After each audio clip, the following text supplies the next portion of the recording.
And hello, friends, and welcome to another episode of Chapters here on Armstrong Television. Chapters is the television show that profiles local authors, editors, and publishers in West Virginia, Ohio, and Kentucky. I'm Elliot Parker, and it's great to have you with us. We're delighted to have back one of our featured authors from our first season of Chapters interviews, Carter Taylor Seaton, to talk to us today about her new book, Hippy Homesteaders, Arts, Crafts, Music, and Living on the Land in West Virginia. And Carter Taylor Seaton is a freelance journalist, and she's also a figurative sculptor. She was born and raised in West Virginia. She graduated from Marsh University and lived in Columbus and Atlanta, Georgia from 1985 to 1995 before returning to her hometown of Huntington, where she now resides with her husband, Richard Cobb. And while living in Georgia, she began running and completed several marathons after she was 50, and also directed a rural Appalachian craft cooperative to benefit low-income women. Ladies' Home Journal nominated her in 1975 for its Woman of the Year award, and her first novel, Father's Troubles, was named a finalist for the prestigious Forward Magazine 2003 Book of the Year Award in Historical Fiction. She's a regular contributor to several regional magazines and the West Virginia Encyclopedia, and her second novel, Amo Amas Amat, An Unconventional Love Story, was selected as an Indie Reader Approved with 4.5 stars during their Discovery Awards competition. And we're delighted to have her back with us to talk about her newest book. And Carter, welcome back to Chapters. Nice to see you. It's fun to be back.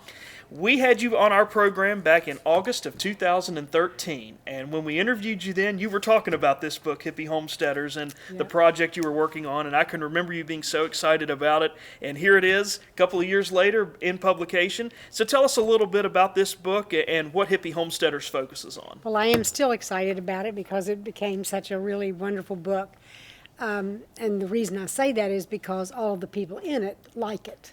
So that's probably one of the most rewarding things, is not just your readers liking it, but the people you wrote about saying you did it, you got it good. So it's the story of about 40 to 45 artisans and musicians who came to West Virginia during the 60s and 70s to really live on the land. They were the disaffected kids from the 1960s Vietnam War. They were protesting that. They were protesting the changes in our environment and consumerism and actually things that are going on again now. It's kind of funny how the pendulum swings back and forth, and situations not a lot different now than it was back then. And so it drove millions of kids literally out of the main middle class lives and into a variety of places, including the real hardcore hippies in the Haight-Ashbury area, in New York City, in big urban areas. But a lot of them came to rural areas so that they could do farming. They were, some of them prefer to be called homesteaders to hippies, because hippies does have sort of a pejorative term, and a lot of people hated the hippies, the long hairs, the freaks, whatever. But these people were more interested in kind of living the life that was closer to the land and living it their way. They had figured out that they couldn't change society, though tried they had. And they just said, well, nuts. We'll just go do it ourselves, do it our own way. And they either came in singles, pairs, or in some cases to communes that they even brought with them in some cases. I focused on the artists and craftsmen and performers because in the 70s, as you said, I was running a rural arts and crafts cooperative that dealt with local West Virginia women. And as such, I went to the Mountain State Art and Craft Fair every summer for about 15 years and spent my summer vacation on the fairgrounds. And that's at Ripley, West Virginia at Cedar Lakes. And while I was there, I met all of these people, most all of them. And it was obvious to me that they weren't like the people that I dealt with back in the hollows around Wayne County and Mason County and places like that, Lincoln County.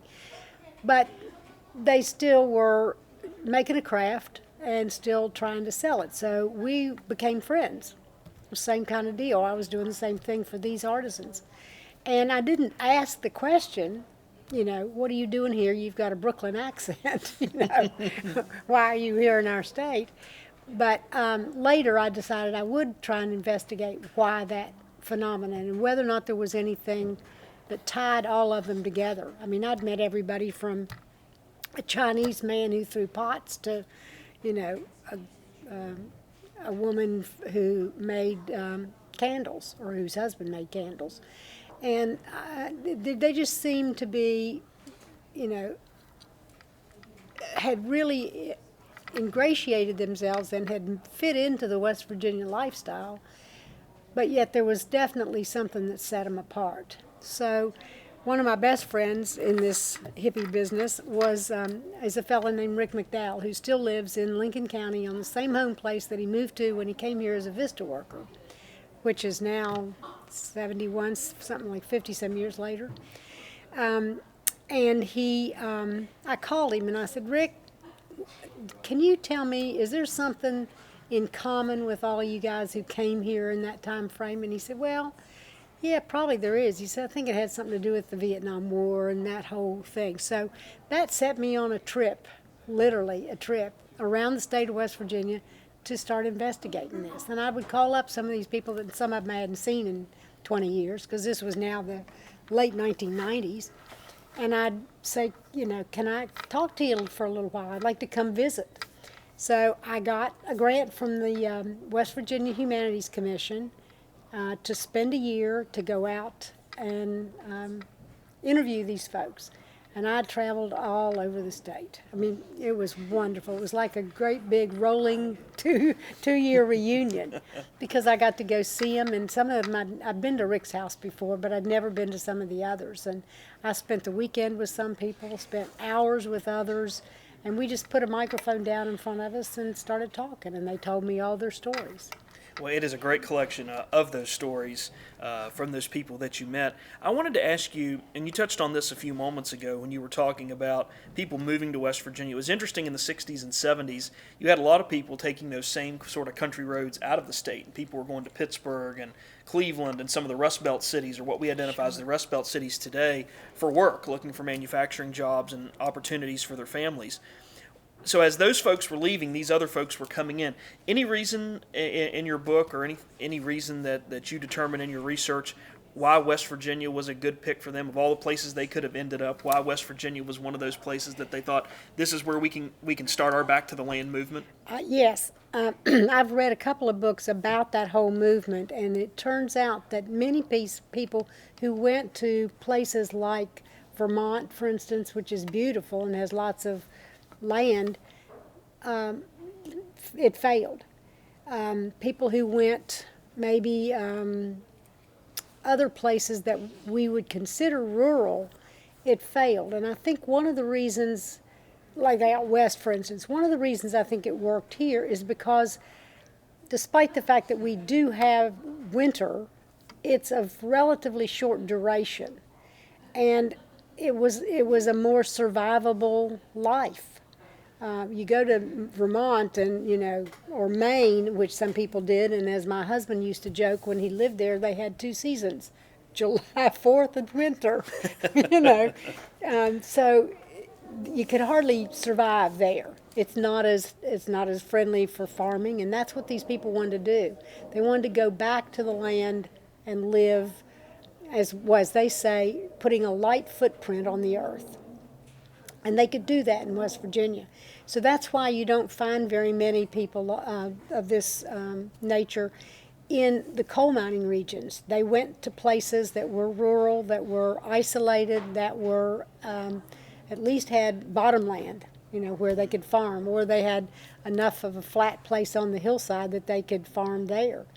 The thing that I think also made it succeed here was just what you mentioned. West Virginia experienced an incredible outflow of its young population in the 50s. And when these people came in the 60s, they found their parents who were sitting there with nobody to to teach their tricks to, so to speak, their lifestyle. And when these people came in, they were totally naive. They're college graduates, now mind you, and they're very bright people, but they had no experience in doing what it was they ideally set out to do. So they came with, you know, the Back to the Lander's Bible. It's called Living the Good Life by Helen and Scott Nearing. But you don't learn how to survive 20 inches of snow in winter out of a handbook. You know, you got to have somebody who's been there, done that, to tell you how to keep yourself alive and keep body and soul together. And so these people literally ran into the farmer up the road, and they began to become friends, and they traded skills back and forth. So you get a 24-year-old kid who's, you know, strong and willing to go help, and he goes over and plows a field for an 80-year-old couple whose children have left, and suddenly you have a whole new family. And so the older parents now teach the new young people how to plant peas and corn and so forth instead of doing it by a book. And they all could tell me, every single one of them could tell me to a person what couple it was or who it was that kept them from starving to death. Yeah. You know, so that, I think, that forging of a friendship and really an adopted family unit is partly what kept them alive. The other thing is that because West Virginia has a background of arts and crafts, they found that was something that they could do to keep themselves on the land but still make money. The anathema to a back to the lander was to have to work out. You know, that meant go off the land to get a job. And they did not want to do that. Some of them had families, some of them had children. So they wanted to be able to do something on the land that would keep them from having to go off the land to work. And crafts was the thing that they could do. So whether they either brought it with them or they learned it from some neighboring farmer who made baskets, for instance, that gave them something that they could pick up, do, and make money by selling it at a roadside stand. Something else you point out in your book, which I found interesting, is that state government during this time was pretty supportive, especially Jay Rockefeller, who was governor of West Virginia and a longtime senator who just retired from the Senate a few years ago. Can you talk to us a little bit about the role state government played in encouraging and supporting these people to come back to the land in West Virginia? Yeah, that's the other kind of serendipitous marriage that happened. In the 1960s, when we were about to celebrate our centennial, the state centennial, the Department of Commerce had figured out that crafts equaled tourism. And they wanted to do whatever they could to show off the best aspects of the state. And so they set out kind of a call to arms, if you will, that said every county should have some sort of a big event. And during this celebration, during this year of 1963, and it should always include crafts. And the biggest one that got started at that time was the Mountain State Art and Craft Fair. So they sent Don Page and several other people from that department out to look for artisans that would come to the fair. And they knew that they were out there because a lot of the older women had said they would like to sell their quilts or their baskets or whatever at the agricultural fairs, the state fairs. And Gus Douglas had said, no, that's for food, and he wouldn't let them sell it. So Don had a pretty easy pickings with what he thought was going to be all the older people in the state that had something they wanted to sell. Well, when he started out the highways, the byways, the little tiny roads, he found also these hippies. And through the years, the state spent an amazing amount of money supporting them in terms of fellowships to go to classes or apprenticeships or residencies in the schools. And it's really was what kind of kept them from starving to death before their craft business took off, so to speak. And he brought them to the fair, in some cases in the beginning paid their way or paid their booth fee or waived a booth fee. And over the years, as the Department of Commerce merged into the Division of Culture and History, they took on that role. And it still provides all sorts of artisan grants and residencies and things like that. And the state, I don't think very many states do it that way. When I was involved in this industry, we did some looks at Kentucky and Tennessee and places like that in Appalachia, And we were really the only state that was providing that level of support direct to the craftsman. Some of them set up stores and then they could sell their stuff, but direct to the craftsman was unique in West Virginia. And I think that support's still going on today. When you talk about the humanities grant that you received to write this Exactly. book, it's still strong today. Right. I want to step away from Hippy Homesteaders just for a couple minutes and talk to you a little bit about the next project that you're working on, which is a biography of Ken Heckler. Yes. And I want to ask you, certainly we could have 2 or 3 programs alone on Ken Heckler's life and not even scratch the surface. Could, yes. But for our viewers who may not know or have been away from politics for a while, who was Ken Heckler and how did you get involved in writing this biography of his life? Ken Heckler is, first of all, 101 years old. And at that age, he is the oldest living former United States congressman in the country. He's it. And I don't think there's anybody before him who has lived that long. He also served 18 years in Congress, and he also served as West Virginia's Secretary of State for 16 years. That's only 2 out of his 9 lives. He was also an aide to President Truman. He helped compile Roosevelt's federal papers from all of his fireside chats and his speeches. He was a war historian during the Second World War, and he interviewed Goring and all of the other Nazi war criminals before they went to Nuremberg. He was on the campaign trail with Adlai Stevenson as a speechwriter. He is a professor of political science. He is taught at Columbia, Princeton, Barnard, Marshall University, the University of Charleston, and West Virginia State College. And he's a remarkable man. Even now, his memory tops anybody's I've ever talked to of his age. He's just an amazing man, and he's a great raconteur. He loves to tell stories, and he's got a great sense of humor. And I got involved with him because Huntington's former mayor, Bobby Nelson, and I went to college together. And I've kept in touch with Bobby. He and I are good friends. And about 3 years ago, he approached me and he said, have you ever written a biography? And I said, no, but I've written plenty of profile stories. They're shorter biographies, And he said, well, would you be interested in writing Ken Heckler's biography? And I said, without hesitation, good heavens, yes. So he introduced me to Congressman Heckler, and we sat down, and that started a friendship and a 3-year long conversation with Ken about anything and everything that he'd done in life. So it's fascinating. It's fascinating, and I know you and I have talked, off camera about this project. One of the interesting facets about this project is where his papers are housed, which is in special collections over at Marshall University's Mora Library. And in talking with you about this, I know that there are boxes and boxes and just 700 boxes. How do you determine, as the biographer for his project, what is important, what isn't important? Certainly 101 years of life and still going. You could do a 4 or 5 volume set just on his life. But how do you make that determination as the biographer? I'm going to focus on this and this, or I'm going to look at this box and take more out of this box as opposed to that one. When you've got 700 to choose from. It isn't easy. I think what I've done is, I read a lot of books.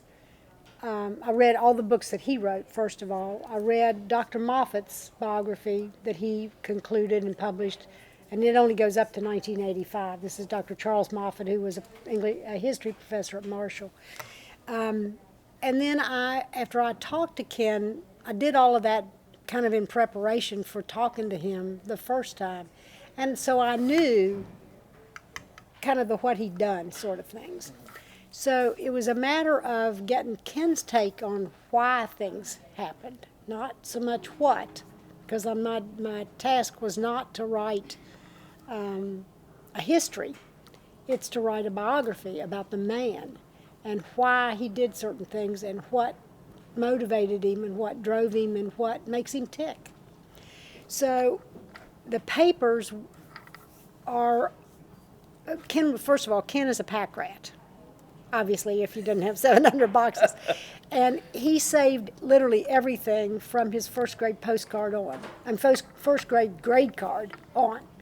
And so I asked him one day why he did that. I said, "Is that your family nature?" He said, "No." This was his politically correct answer. "No, I knew one day I'd meet Carter Seaton and she would need them." So what I tried to get at in looking at these papers was corroboration of the impression that I got of Ken and what I thought drove him, what I think makes Ken tick. So in many cases, I'm just going on a blind search, and I just look at what's in the boxes. Fortunately, Marshall has done an incredible job of cataloging them, and they have a wonderful finding aid. So if I want to talk about the years that he was in World War II, I can find that. And then he kept copies of all of his letters, both what he said and what the response was. And so by reading those kinds of things, you understand what it is he was trying to do or why he did things. If you listen to or read the position papers he's got, the public statements that he made, and he did a lot of that. He's very open about, of course, politicians tend to do that if they're wanting to promote their own position. But Ken was willing to answer questions from the negative side as well. I think the other thing that Ken is unique about is that he really changed the style of campaigning when he did it. Now, it doesn't work today because television has taken over, but I think one of the reasons he was so successful and continued to get reelected time after time was that not because he kowtowed to the political machine, because he never did, but because he made personal connections with the constituents. His Jeep that he's known for, his little red Jeep, or one of 5 anyway, must have had millions of miles on him, because he would go out in the hinterlands, and if he saw somebody out in a field milking a cow, he would get out of that Jeep, jump the fence, and go talk to them. And that's what, if you make a personal connection with somebody as a politician, you tend to vote for that person on and on and on and on, regardless of whether or not they've, who their opponent is. And Ken's not the kind of person who ever changed his stance on anything unless he had truly, really considered it. I mean, he followed the mantra of Truman, and that was that he didn't need to take a poll to know which way the constituents felt. Yeah. He didn't want to know which way the wind was blowing. If it was right, it was right. And he stuck to that throughout his life. It's going to be a tremendous book project, and one that we're looking forward to, and we wish you good luck on that. Thank you very much. Let me go back to Hippy Homesteaders for just a minute, and then we're going to let you share the preface from this wonderful book with our audience. But what do you hope readers who pick up your book, Hippy Homesteaders, even people that were from that generation that you talked to, that are reading it, people from other generations who are looking back on this time period in West Virginia history, what do you hope they get when they pick up and read your book, Hippy Homesteaders? What do you hope some of the final impressions they have? I hope they see West Virginia as the welcoming state that it is. I think one of the things that stood out to me and that I didn't know and learned while I was interviewing these people was just exactly how friendly the West Virginia people in those hills were. I had experienced it, but it just never dawned on me that it was so universal. I want them to feel that they are now West Virginians, the people who came. We have a bad habit collectively of still saying, well, who was your mama and where did you come from? But these people who have lived here, 40 and 50 years, my goodness, they didn't live anyplace else as long as they lived in West Virginia. And I want them to recognize that those are West Virginians, and the contributions they've made to this state are literally immeasurable. The two that I point to the most, that are the most visible, are the two best things, I believe, about our state, other than our geography. And that is, we wouldn't have had Tamarack if it hadn't been for them. Because when Tamarack was founded by Gaston Caperton, it was his idea, he'd been talking to one of the people in here, and his name is Joe Chasnoff, who came from New York. And he said to Joe, "Are there a lot of people around here like you?" And Joe said, "You just wouldn't believe it." And so he started looking into that and discovered just exactly how many wonderful artisans there were in the state. And most of the people who were the very first people juried into Tamarack were these artisans. So I don't think that would have happened if it hadn't been for this movement. Because they took the craft that maybe had been practiced here for years and took it to a new level. We do tend to be pretty traditional. And a traditional basket maker makes a basket that is going to hold eggs, or, it's going to do what it's supposed to do. Right. But, for instance, Tom and Connie McCauley took them to a sculptural level, and they sold and were put in the Smithsonian as a piece of sculpture. Well, those are the kinds of things that Gaston saw that they put into Tamarack. The second thing we would not have is Mountain Stage. Everybody that's on that stage is a transplant. Yeah. At least it was to begin with. Yeah.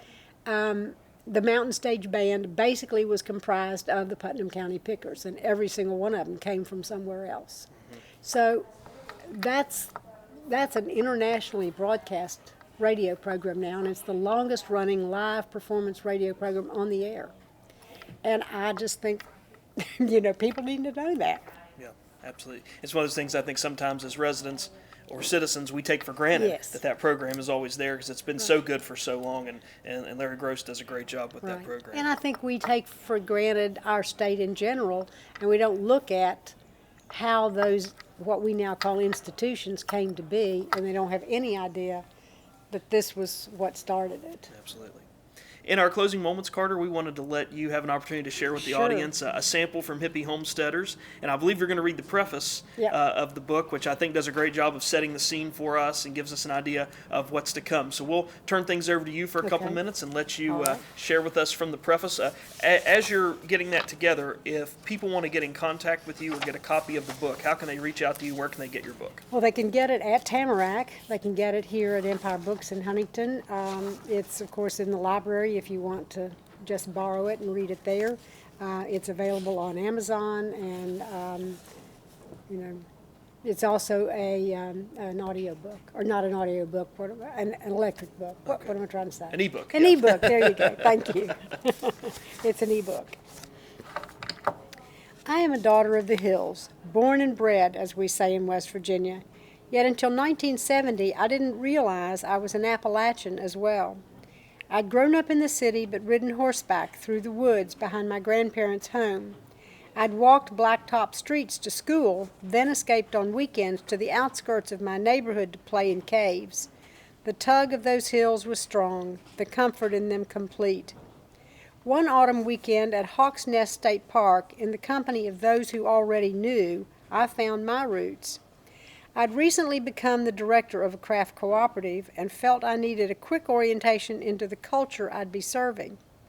Hammered dulcimer music touched my soul. A lecture on the roots of Appalachia speak explained why my refined grandmother always said, "He don't." In a display of Scottish tartans, I found the one I could claim as my own, and I understood. I am a daughter of the Appalachian immigration of the 1700s and 1800s.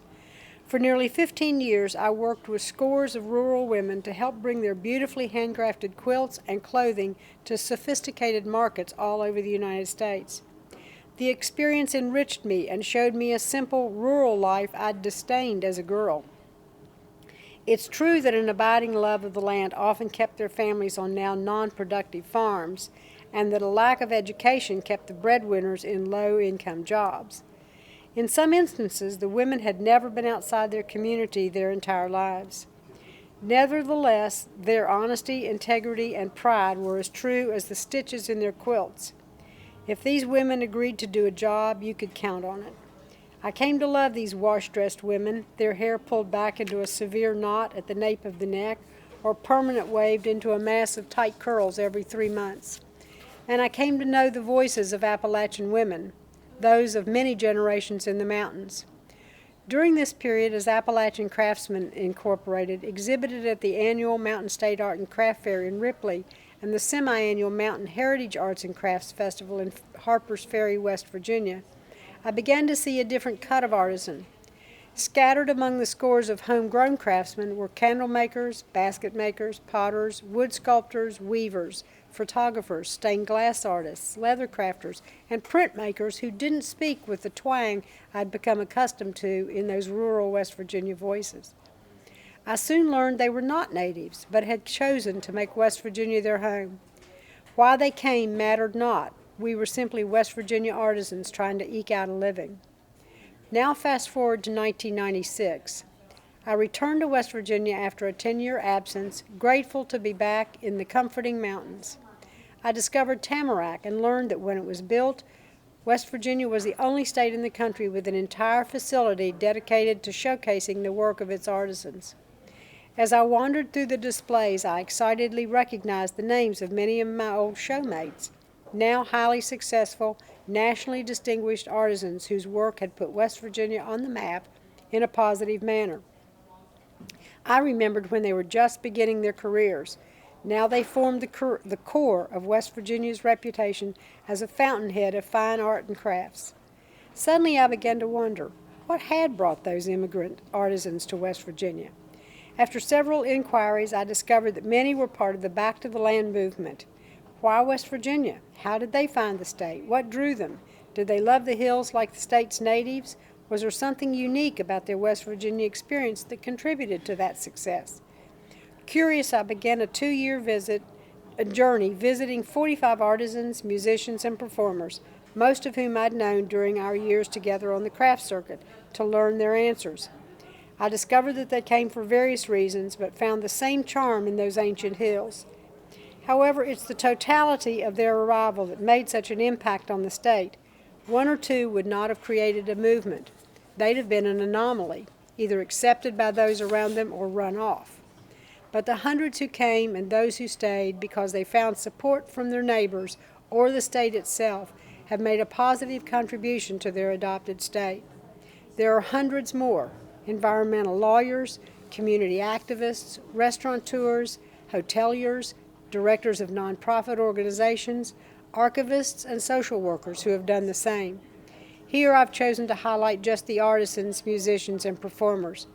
They are a slice of the whole, but each one is important. Listen carefully to their stories. And they are fantastic stories that make up this outstanding book, Carter. It's a wonderful collection of the people who have made our culture and our state what it is today. And we're so glad that you came on to talk to us today about your book, Hippy Homesteaders. Thanks a lot, and congratulations. I appreciate it. Thank you very much for having me. It's fun to be back. Thank you so much. Good to have you back. And we also want to take a moment to say thanks to the staff and management of Empire Books and News for their on-site support and assistance of this chapter's program and each chapter's program that we tape here on Armstrong Television. We appreciate their support so much. We encourage you to come down to Empire Books and News and pick up a copy of Carter Seaton's book, Hippy Homesteaders, or many of the other authors and publishers that have been featured on our program also have their works for sale. So please stop by Empire Books and News at Pullman Square in Huntington and check that out. And also, we've made it possible for you to reach out to the show with a question or comment or suggestion about this program or any chapter's program you've seen here on Armstrong Television. You can do that via the email address right here at the bottom of the screen. It's lp4@zoominternet.net, so please keep those comments and feedback coming. And if you want to go back and watch a previous episode of Chapters, we've made that available to you through the Armstrong One Wire page on YouTube. And that address is also here at the bottom of the screen, www.youtube.com/Armstrong One Wire. From there, click on the Chapters tab, and you can go back and see all of our interviews from over 3 years' worth of publisher, author, and editor interviews archived for you right there on YouTube through the Armstrong One Wire page, so we encourage you to do that. And lastly, if you're looking for an opportunity and and a way to showcase your work to a receptive audience, Empire Books and News is sponsoring a monthly Writers Can Read open mic event. It's held the third Monday of each month right here at Empire Books and News from 6 until 7:30. All you need to do is come down, have a 10 to 15 minute piece of work that you're working on. It could be something that's been published or something that you're working on, and have an opportunity to share that with other writers and interested readers in our community. That's the third Monday of each month from 6 to 7:30. Right here at Empire Books and News, and we encourage you to stop by and participate in that. If you have questions about that Writers Can Read open mic event, you can give the staff a call here at Empire Books and News, and their telephone number is 529-7323, or you can send me an email at elliotp@hotmail.com for more information. And that's going to do it for us this time on Chapters, but please come again next time. And in the meantime, stay tuned to this station for news and views that impact you and your community.